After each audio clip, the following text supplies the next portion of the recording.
Professora, para passar. Mãe do meu amor. Professora, passei ao quadro. Mamãe, mamazinha. Professora, é para passar a caneta ou a lápis? Oh mãe, oh mãe.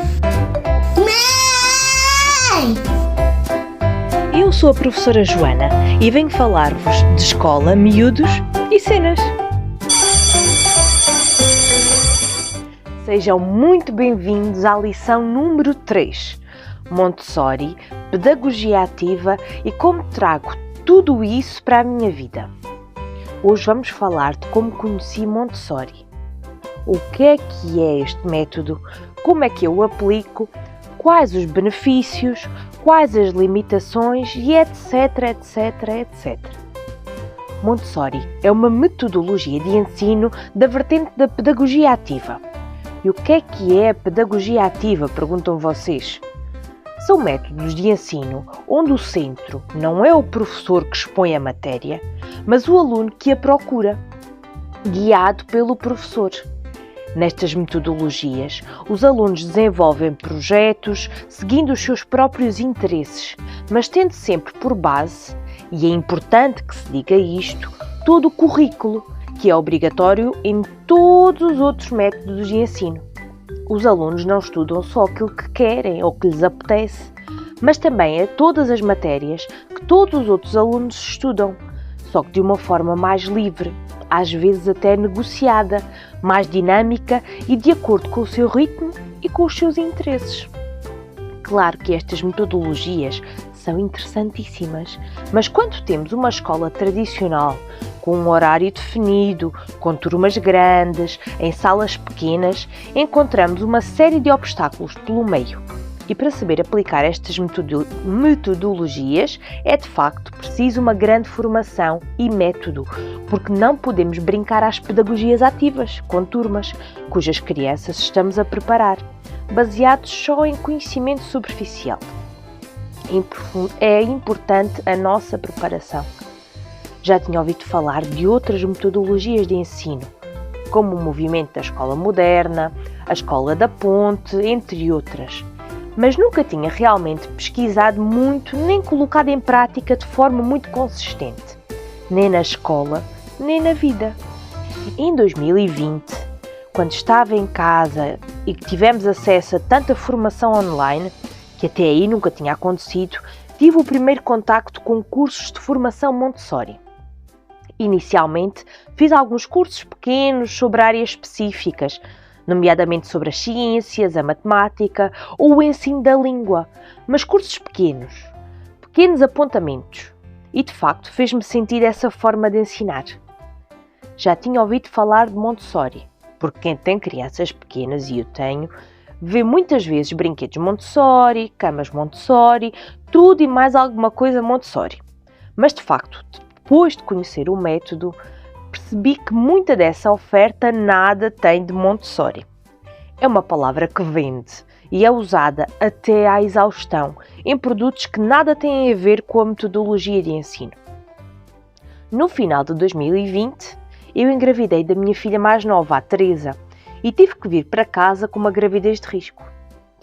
E eu, que não sou uma menina de ficar parada, pensei, e agora? Estes meses todos em casa, sem poder trabalhar, o que é que eu vou fazer?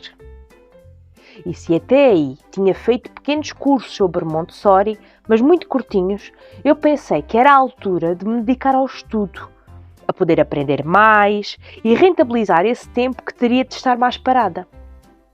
Por coincidência, ou não, surgiu nessa altura a possibilidade de fazer pela primeira vez a formação certificada pela Associação Montessori Internacional em português, com tradução do inglês para o português em simultâneo, através do Jardim da Descoberta. E foi nessa altura que eu abracei o desafio e fiz a minha formação como assistente de 6 a 12 anos pela AMI. Foi uma formação incrível, foi espetacular. A formação foi toda online. A maioria do grupo era do Brasil, de escolas que já aplicavam metodologia, e foi muito enriquecedor conhecer as práticas que já eram feitas. Lembro-me que na altura foi engraçadíssimo, porque a formadora era da Austrália. Tínhamos um pequeno grupo de Portugal. e um grande grupo do Brasil. Portanto, os horários eram hilariantes, porque se no Brasil era de noite, na Austrália era de manhã e aqui estávamos pelo meio, e na outra semana o horário da formação trocava e era tudo ao contrário. Foi giríssimo. Fizemos então a nossa formação. Passámos desde as bases do método, dos estados de desenvolvimento da criança, porque Montessori define 4 planos de desenvolvimento, um dos 0 aos 6 anos, outro dos 6 aos 12, dos 12 aos 18 e dos 18 aos 24, em que há grandes diferenças, mas também há paralelismos, por exemplo, entre a primeira infância e a adolescência, que são fases de grandes mudanças físicas e psicológicas, de um desenvolvimento e de um crescimento mais abrupto, mas que são intercaladas depois com fases como a dos 6 aos 12 e dos 18 aos 24 de maior estabilidade, onde a criança e os jovens estão mais predispostos para aprender de uma forma mais calma e consistente. São fases de menos apelo ao movimento e mais apelo ao conhecimento. E aprendemos depois características muito específicas da fase dos 6 aos 12, aquela em que nos especializamos. Do que é que se faz numa sala Montessori dos 6 aos 12, de que forma é que podemos tirar partido da observação como grande arma. Porque, para quem não conhece, Maria Montessori, que foi a criadora do método, era uma médica italiana e que, portanto, este método foi desenvolvido com base na observação, nas inferências e depois na aplicação. Maria Montessori desenvolveu esta pedagogia com um método científico e daí a sua validação. Mas para vos dizer que é uma pedagogia que vai muito do uso dos materiais, e os materiais são fantásticos. Os materiais Montessori, verdadeiramente Montessori, são lindíssimos. A ordem dos espaços, a harmonia, a organização, o facto de serem espaços muito minimalistas, onde a criança não é exposta a tanta informação visual. A aplicação destes materiais em sala de aula, onde ajudam a criança a partir do concreto para conseguir compreender bem o conceito inicial, para só depois conseguir passar para o abstrato. E isto é fundamental, por exemplo, na matemática ou na aquisição da leitura e da escrita na área da linguagem. Portanto, foi fantástico. Aprendi muitíssimo ao longo dessa formação. Foram muitas horas de trabalho, muitas horas de formação online, ao vivo, muitas horas de trabalho para apresentar, para obter a avaliação e a certificação. Por exemplo, um dos trabalhos, para treinarmos a nossa observação, tivemos ao longo de uma semana dedicar meia hora a observar uma determinada área exterior e perceber que a cada dia nós conseguíamos observar nessa mesma área novas coisas. E isto treinou o nosso olhar para depois, em contacto com as crianças, conseguirmos observar a mudança de comportamento delas, a forma como reagem aos materiais, como reagem às situações do cotidiano e como é que podemos depois guiá-la pela sua aprendizagem. Mas terminada esta formação, comecei a aplicar, em primeiro lugar, em casa. Porque tendo eu a Luísa, que na altura tinha 2 anos e tal, e estando quase a nascer a Teresa, fazia todo o sentido. E como é que eu apliquei em casa? E o que é que eu consegui perceber? Que benefícios trazia para a minha vida e principalmente para a das minhas filhas? Em primeiro lugar, e acima de tudo, a autonomia. Montessori é um método que promove muito a autonomia das crianças, mas muitíssimo mesmo. E é comum que quem está connosco fique aflito porque pensa que vão deixar cair o que transportam, que se vão magoar, que vai acontecer qualquer coisa. Não. Ouvi uma vez uma das meninas do Jardim da Descoberta, já não me lembro qual das duas, dizer que a primeira era que só devemos disponibilizar à criança a quantidade de que estamos dispostos a limpar. Por exemplo, se temos um jarro com água e um copo para a criança livremente se servir, não precisamos ter o jarro cheio. Basta ter a quantidade de água que a criança necessita e também que estamos dispostos a limpar caso caia ao chão. Diziam também, a jeito de brincadeira, que Maria Montessori criou o método para facilitar a vida aos pais, tornando os filhos mais autónomos. E como é que se faz isso? Basicamente, Montessori tem vários pilares, mas foquemos-nos em 2 deles, o ambiente preparado e o adulto preparado. Quando nós falamos em ambiente preparado, é um ambiente preparado para a criança. E se nós pensarmos, há 100 anos atrás, quando surgiu este método em Itália, as escolas não eram os sítios que atualmente são, com mobiliário adequado, do tamanho da criança e tudo mais.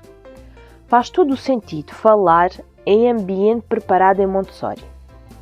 Ela foi pioneira na aquisição de mobiliário ao nível da criança. Por exemplo, quando vamos a uma sala de aula ou nas nossas casas, o que é que podemos fazer para tornar um ambiente preparado? Por exemplo, eu em minha casa, os brinquedos e tudo o que as minhas filhas podem mexer está ao nível delas. Ou seja, aquilo que é perigoso está em níveis superiores. Por exemplo, nos armários de cima da cozinha, em lugares inacessíveis e por aí fora. E se isto parece óbvio, nem sempre o é, porque muitas vezes temos coisas perigosas ao nível da criança e depois estamos preocupados para ela não ir lá mexer. Não, o ideal é o contrário, é eliminar os perigos para que a criança possa circular livremente pelo ambiente sem risco. Faz sentido? Eu tenho todo o mobiliário ao nível delas preparado só com coisas em que elas possam mexer.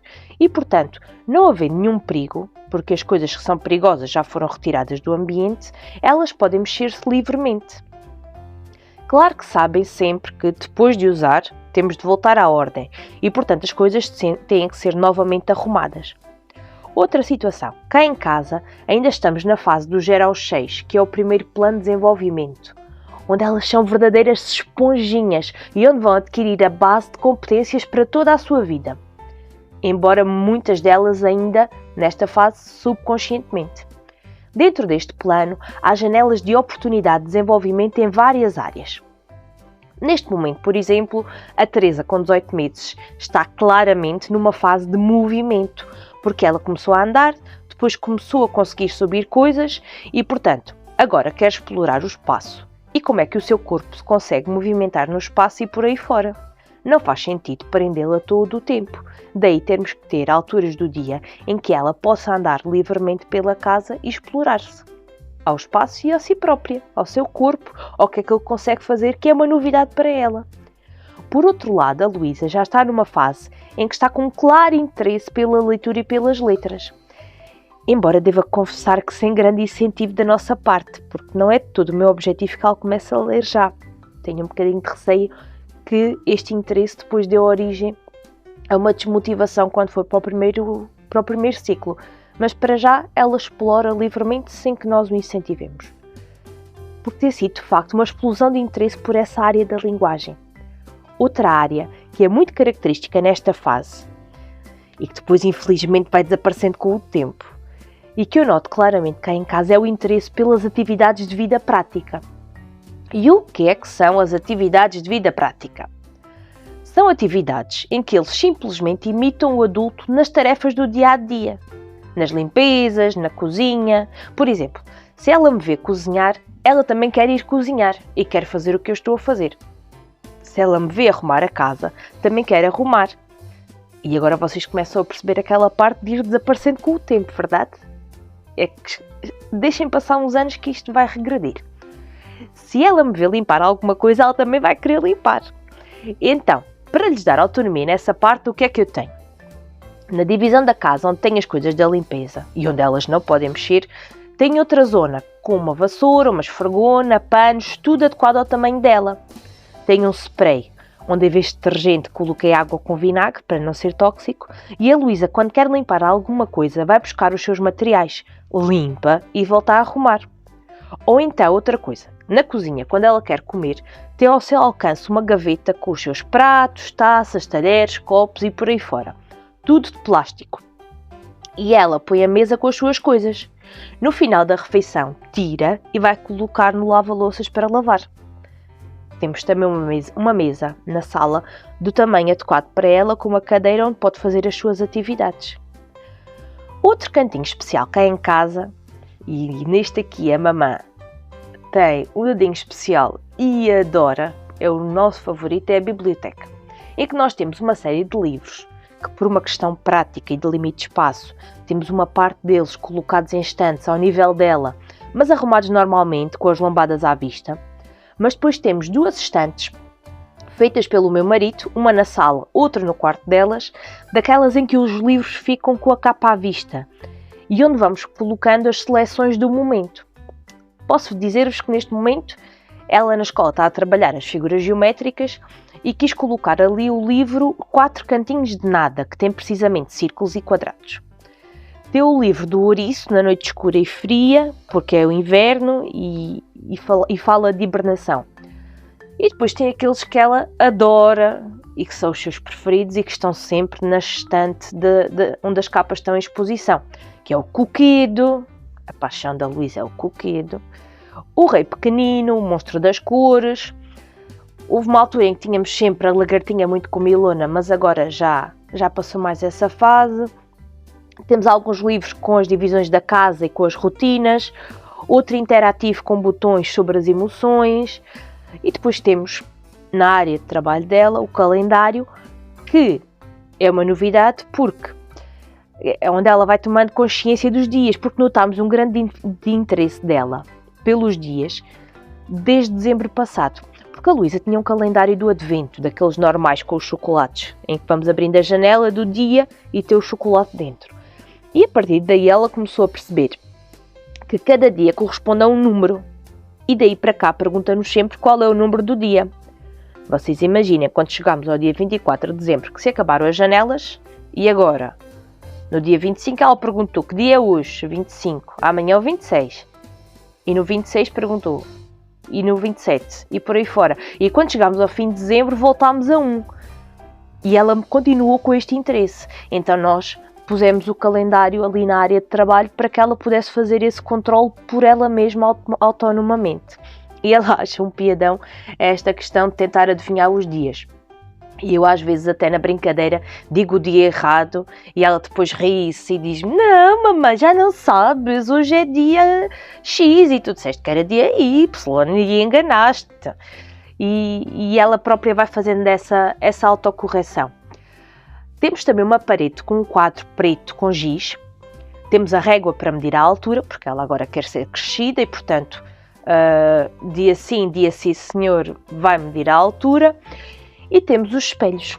Os espelhos, ao nível delas, são muito importantes para que se possam ver e que possam tomar consciência do seu corpo. Então, temos uma área com espelhos e o interesse pelos espelhos começa logo desde bebés. Portanto, a Teresa já lá vai ver-se ao espelho e a Luísa ainda continua a ir ver-se ao espelho. Eu acho um piadão, por exemplo, quando ela quer treinar as expressões faciais. Por exemplo, ano passado, quando deu as emoções na escola, punha-se ao espelho a treinar como é que era a cara triste, a cara alegre, a cara surpreendida e por aí fora. Então, eu tentava a treinar como é que me ia pedir qualquer coisa a seguir. Portanto, ela punha-se fazendo aquela cara assim e punha as mãozinhas a pedir por favor e estava ali a treinar como é que ia fazer a cara para depois a seguir me ir pedir uma coisa que ela queria. E portanto os espelhos são divertidíssimos. No quarto delas, isto tudo passa-se na sala. No quarto delas, na sala e na cozinha, no quarto delas temos uma daquelas famosas camas Montessori. Não por influência do marketing, mas porque o facto do colchão ser no chão é espetacular. A Luísa saiu do berço para a cama Montessori. Ela não caía da cama. E se caísse, estava ao nível do chão. E isso dá-lhe a liberdade de, fechando as escadas com um daqueles gradeamentos próprios para crianças, ela poder estar no seu quarto, ir para a cama, sair de lá quando quer, sentar dependente de nós. E a Luísa, desde cedo, que dorme no seu quarto. Mas se precisar, por exemplo, durante a noite, de ir ter connosco ou de ir à casa de banho, ela vai sozinha porque consegue descer e subir da cama autonomamente. Embora às vezes fique tão orgulhosa de ter ido à casa de banho sozinha que nos vai acordar para dizer que lá fui. Mas isso são contas de outro rosário. E também escolhi esta cama porque são muito fofas, convenhamos, são giríssimas. Neste momento, a Terezinha ainda está no berço, porque na fase em que ela está, ainda não me faz sentido colocá-la na cama.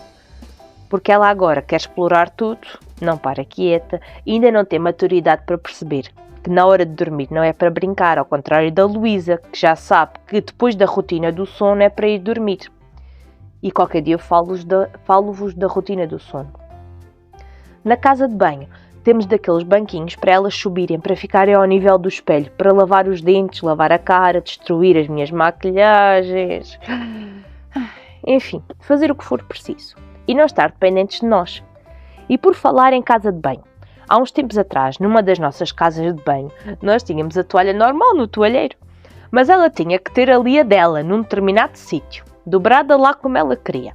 E depois tinha o copo de lavar os dentes ao lado, e tinha sempre um brinquedo a decorar, e eu achava um piadão, porque ela organizava aquela parte do móvel à madeira dela. E depois arrumava sempre no mesmo sítio. Foi fantástico, porque muitas das coisas que aqui estão fui eu que organizei e arrumei. Ela depois só vai mantendo.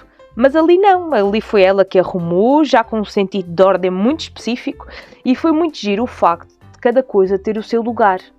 E isso em Montessori é muito notório, porque uma das necessidades do primeiro plano, que é onde elas estão, é precisamente a ordem. A ordem no sentido de ter as coisas organizadas. E é o facto de cada coisa ter o seu sítio e elas saberem qual é esse sítio que as ajuda a organizar também a cabeça. Porque se elas souberem que aquela coisa é naquele sítio, vão arrumá-la. E se o ambiente estiver organizado externamente, também é muito mais fácil organizarem-se internamente. E se isso é muito importante ao longo de toda a vida, eu, por exemplo, funciono muito melhor quando tenho a casa arrumada, ainda é mais nesta fase em que elas estão a formar-se enquanto pessoas e que precisam de estabilidade. Posto isto, e já aplicando Montessori em casa, termino a minha licença de maternidade da Teresa e voltei à escola. E como é que foi esse regresso? Depois de um ano tão transformador. Bom, quanto a isso vão ter que esperar pelo próximo episódio, porque a nossa aula já vai muito longa. E se gostaram da aula de hoje, comentem, partilhem com quem vocês acharem que é importante ouvir estas palavras. E vamos juntos falar sobre escola, miúdos e cenas. Até à próxima aula!